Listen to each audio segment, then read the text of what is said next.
On today's episode, we are looking at the Houston Rockets from a Dynasty perspective. Not as many interesting players with this team, but still stuff that we need to talk about for a team which could be really in flux. Michael Bolton, he wants to hear about it. Let's get to it. Let's get to it, indeed.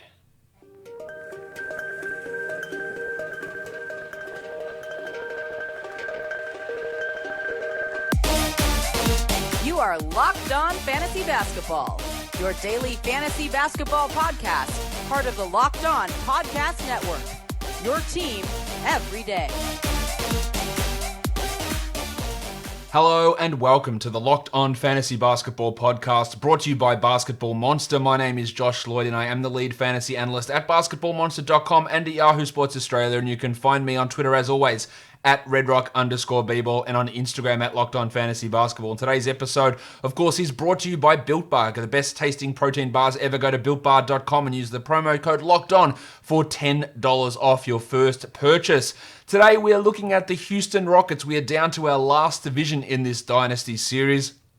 Looking at the Rockets, a team where the young talent is a little bare. But that means things, especially with some of the situations on this team, things could get a little bit wild. And why I mean that, there is almost zero chance that Mike D'Antoni is back with his team next season. Daryl Morey is absolutely not going to be long-term with this squad. You can already tell with their dickhead of an owner, Tillman Fertitta, and Morey and the clashing and the fact that D'Antoni is not signed, shit is going to change. And it's going to change fast. They went all in to try and win a championship this season. Whether that succeeds, and of course the suspension of the season created a huge problem there. But going for that ultra small ball PJ Tucker, Robert Covington, Danuel House, 3-4-5 combination, and the lack of prospects and draft picks makes things really, really weird for this squad. And if Morey's not around, a guy that we've known has been able to rebuild on the fly, I don't know what the hell's going to happen with this squad. So there are players here that, just by virtue of what this team looks like, the changes that could be coming, the change in preference, the change in style, the opening up, the aging out of players, all this sort of stuff. There are some names that maybe are worth mentioning. So let's talk about them now. And I'm going to start just by talking about some guys who I think on most teams I wouldn't necessarily mention as dynasty guys, but because of the paucity of players here, I've got to mention Danuel House, who has been starting for majority of this season. He is at 27 years of age, but when I look at what he's doing, I don't think, oh wow, he's just waiting for this big opportunity to jump forward, because he's had that opportunity. He is the 133rd ranked player this season. He plays 30 minutes a night. The reason he is ranked as highly as he is because he gets okay steals and okay threes. 1.1 steals, 1.9 triples per game. He hits 80% from the line on no attempts, 1 attempt per game. And that's really all he does. Like, he's not a usage guy. He's not a high minutes guy. He is very much the definition of someone that, oh yeah, he's a top 150 player, but there's almost no hope of him being better than that. And cycling through that roster spot in general, unless it's a deep league, is going to have more value. Now, to be fair to Dan, over the last 24 games, he was the 96th ranked player. And the reason he became that much better is because he went from 1.1 to 1.4 steals, showing you just how important in ranking metrics steal numbers can be. Go from 1.1 to 1.4. Now, that doesn't mean that he just becomes this absolute guaranteed top 100 player because he got 0.3 steals per game, because obviously 0.3 steals per game is a really small amount, and that can fluctuate quite a bit. When we look at what House is able to do, he was a real neutral guy in terms of PIPM, actually like right on almost zero, and on-off similarly. And again, one of those guys who really could be a victim depending on what happens with D'Antoni and with Morey, because he's not someone where I go, well, we've got our small forward of the future locked down. It's House, the doctor. Like, yeah, let's build around it. Like, that's not the case at all. He is solid enough. He can hit threes, and he hit them at 36% this season, which is okay. But what else is he doing? Can he create anything? No. Can he defend? Yeah, sort of. Okay. So I wouldn't be looking at him as any sort of, well, this is just the start for House, and it's all going to get better from here. Because I feel like it's actually more likely to get worse under a new coach, under a different philosophy, than it is to get significantly better. But of course, things could change. Maybe the Rockets go, well, we don't want to pay $40 million a year to Harden and Westbrook, and therefore one of them goes. Unlikely, but maybe. Their owners are tight ass, so maybe that does happen. There are a lot of unknowns with what happens with this Rockets team as we move forward. as you move forward into finding the best ever tasting protein bars, you should go no further than looking at Built Bar. Yes, the segue was horrible, but the bars are absolutely beautiful. And actually, this week for Built Bar, we've got a new offer. It is an extra $5 off every box of bars for the week between the 25th of May and the 31st of May for Memorial Day. That can be used in addition to your regular $10 off Locked On promo code. And there are 4 new flavors of Built Bar. Peanut butter banana, pineapple upside down cake, coconut pecan pie, or for those of you who pronounce words incorrectly, coconut pecan pie, and blueberry lemon. 4 new flavors, an extra $5 off this week only at Built Bar. These are the best tasting protein bars that you can find. And if you go to builtbar.com, you can use your promo code Locked On, get that $10 off, and for this week, get an extra $5 off as well. Try the new flavors. So much cool stuff happening over at Built Bar. So go to builtbar.com and use the promo code Locked On, support this podcast, and get yourself the best tasting protein bars that you can find. Let's move on now to the next guy, and that is Benny McLemore, who did start some games this season and was better than he's been really at any other point in his career. That's not to say he was really all that good. He played 23 minutes a night, 10 points. Now, he did hit a lot of threes, 2.4 of them. He did a whole lot of nothing in any other area. Below average, well, actually, not good field goal percentage. So 45% is not terrible. 76 from the line, 0.6 steals, under an assist, under 2.5 rebounds. Like really not contributing anywhere outside of getting those threes. And he got threes at a solid enough level. Again, adding into the idea that if you want to stream threes, it is absolutely the easiest category to stream off a waiver wire. McLemore, like House, is 27 years of age already. Has been a dud everywhere he has played pretty much. His best ever season was his second season where he was the 125th ranked player and he averaged 12 points per game back then and hit 1.7 threes. Can he be a rotation player? Sure. Can he be much more than that? I'm not all that positive about that. Defensively, PIPM was absolutely rough. I thought he was okay defensively, not as bad as those numbers would show, but he was a really, really big on-off guy, plus 4.5, which is, I guess, somewhat encouraging. But I think any hope we had of McLemore being able to develop into a good player, they're dashed. Any ability we thought maybe he can be a guy that can handle the ball and create a little bit, I don't think that's ever coming. But offensively, that ability to hit threes, actually he did it at 40% this season, is an encouraging thing and at least puts him in that mix to be a 3-point streaming option for the next couple of seasons. I think at best, again, not someone where we're looking at with significantly high upside, because even if he played 30 minutes a night, I'm not sure he's even a top 150 guy in 30 minutes a night. It would be, he's hitting 3 threes a game and getting you 12 points, but outside of that, what else is he doing? For the season, he's averaging 15 points per 36, but 1.4 assists per 36 is putrid. 1 steal per 36 is equally putrid. 4 threes per 36 is nice, but 3 rebounds, these are really, really bad numbers, and any semblance of fantasy value that McLemore had this season has been propped up entirely by his 3-point shooting.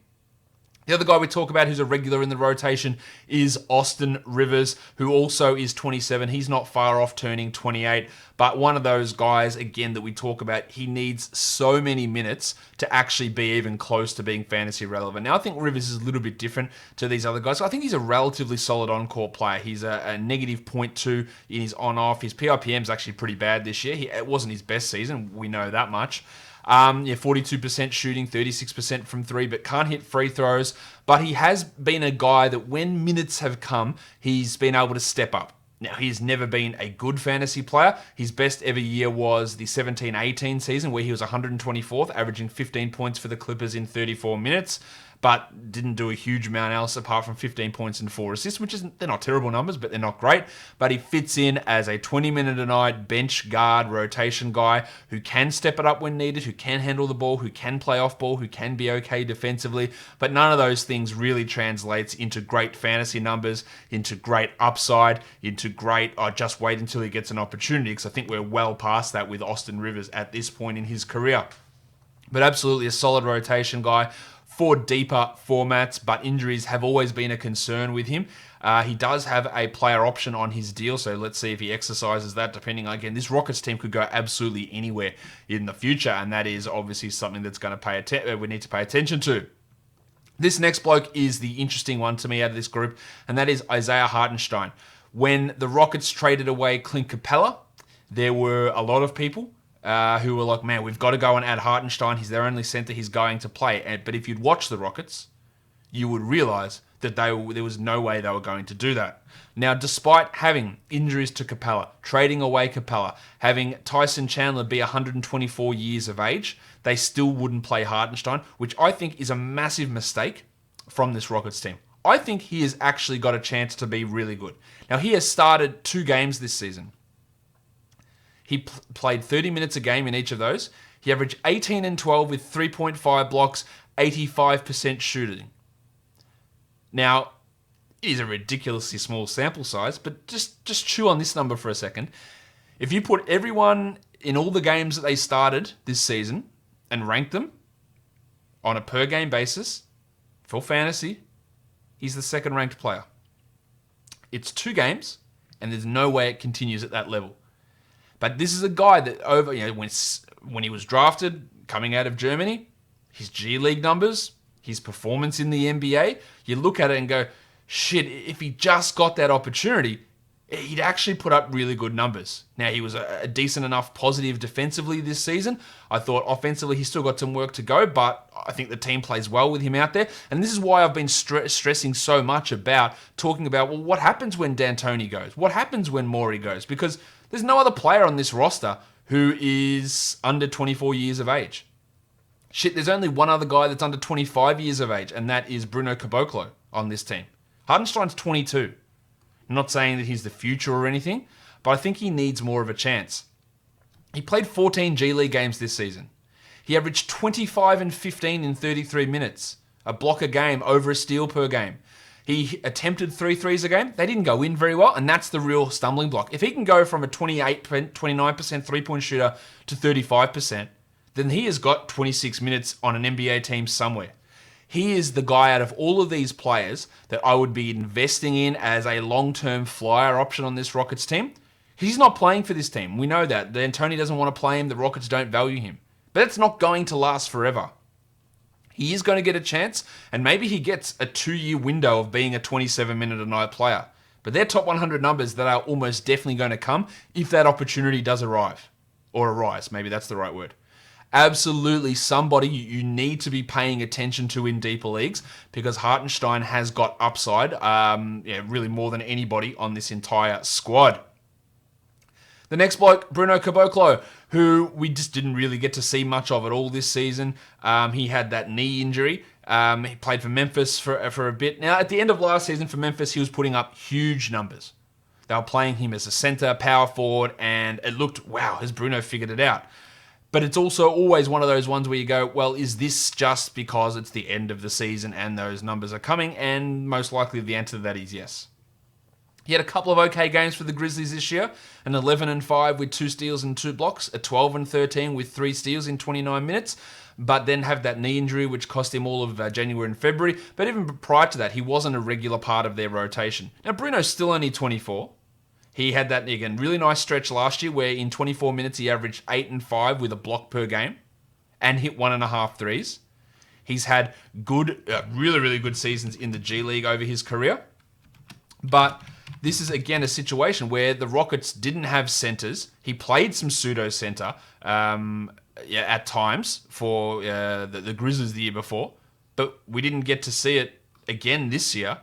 We didn't get to see him really doing it for the Rockets, unfortunately. So it's hard to know what to make of Bruno. Bruno's PRPM this year, really limited sample size for the Rockets. He only played 28 minutes total, so it was only a neutral number there. But there is still stuff to like about what he does. Now, he only played 2 G League games this year as well.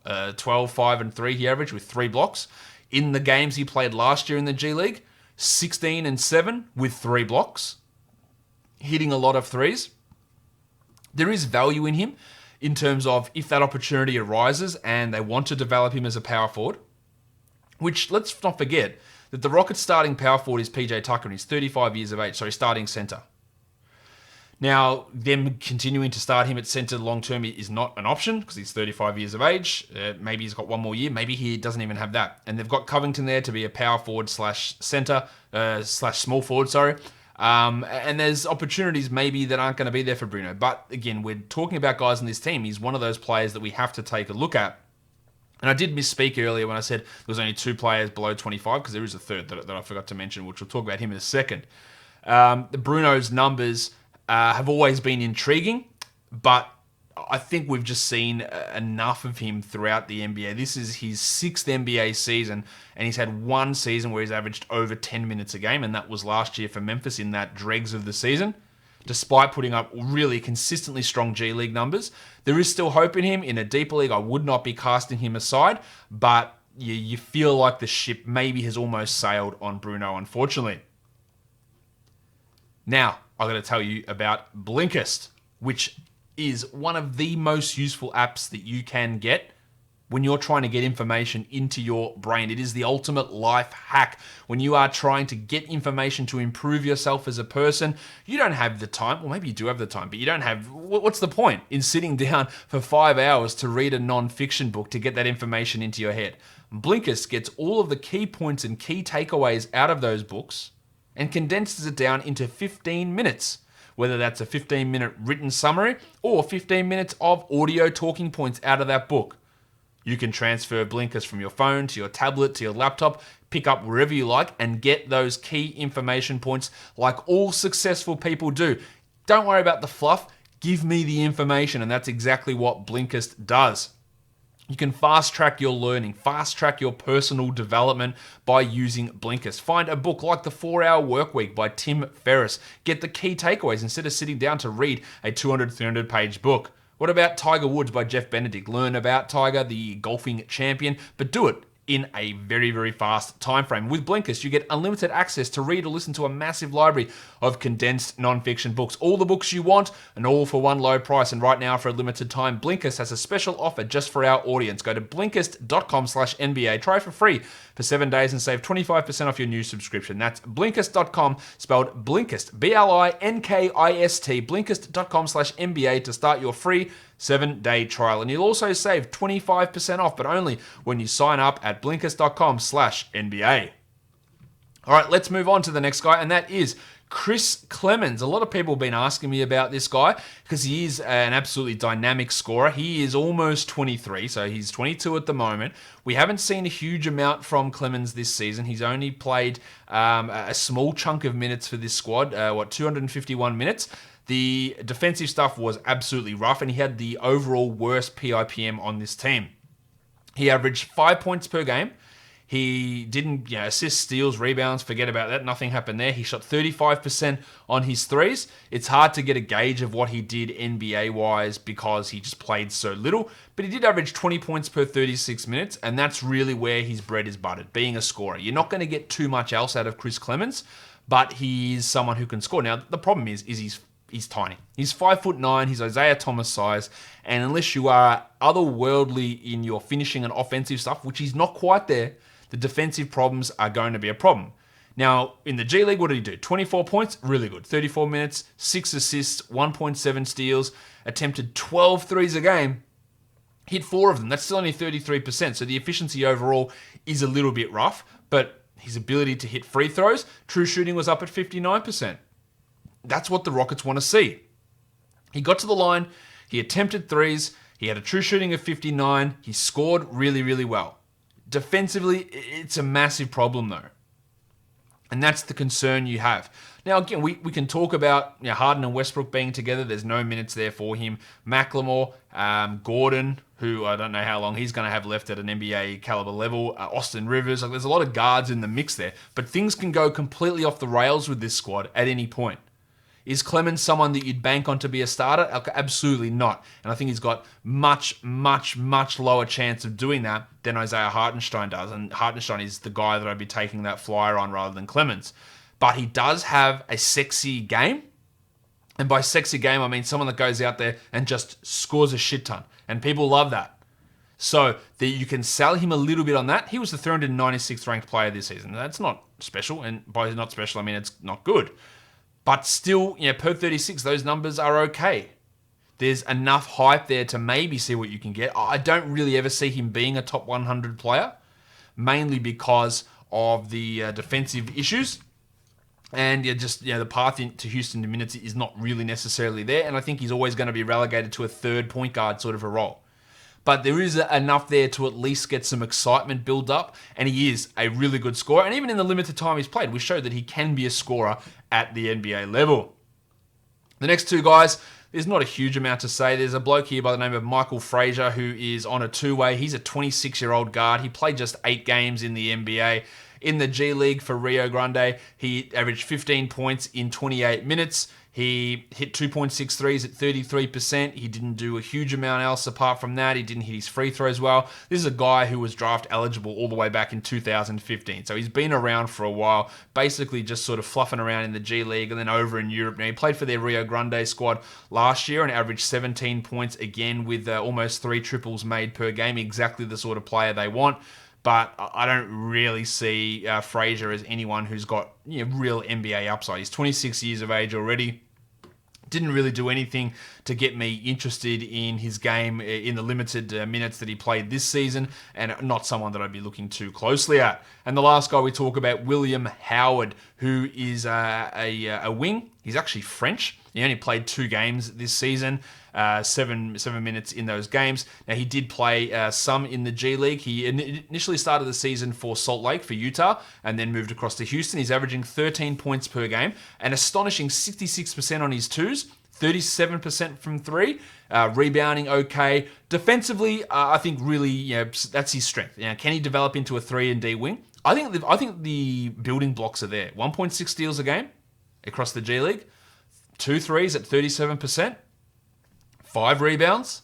Like that is, it's the start. It's the start of something where you go, well, I can see this. Could he develop in 2 years' time into a Danuel House type of player? I think that's a real possibility for Howard. Can he come in, play 20 minutes a night, and if he gives you 1.7 steals versus 1.1 steals and hits 2 threes a game, that's actually all right. That's pretty strong.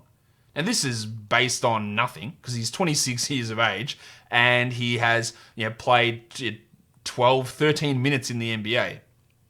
But what he does is needed in the NBA. He's 6'8". He's shooting threes. He's defending okay on the perimeter. I'd like to see more of it at NBA level, of course, than 13 minutes, where I can't really draw any conclusion at all there. He missed all 4 of the shots that he took, which is obviously not great. They were all threes, but he missed them all. But if we're comparing him to someone like Frazier, there is a little bit more upside in Howard. So in 2 years' time, if House gets moved on from, could he have 1 year of being a breakout top 150 player? I don't think it's crazy. It's not something I want to bank on, but there's more upside there in him than, say, in House or Macklemore or Rivers or probably even Clemens, to be honest, because I just think that archetype of a player has some real value, and that's something to at least pay some attention to. That'll do it for today's show, guys. Don't forget, check out our sponsor, Built Bar, BuiltBar.com, promo code LOCKEDON, and subscribe to this show, Apple Podcasts, Google Podcasts, Stitcher, Spotify, and on YouTube. Tomorrow, we're doing an NBA draft scouting show looking at Onyeka Okongwu of USC, so stay tuned for that one. If you subscribe, you'll never miss that episode. Guys, we are done here. Thank you so much for listening, everyone. See ya.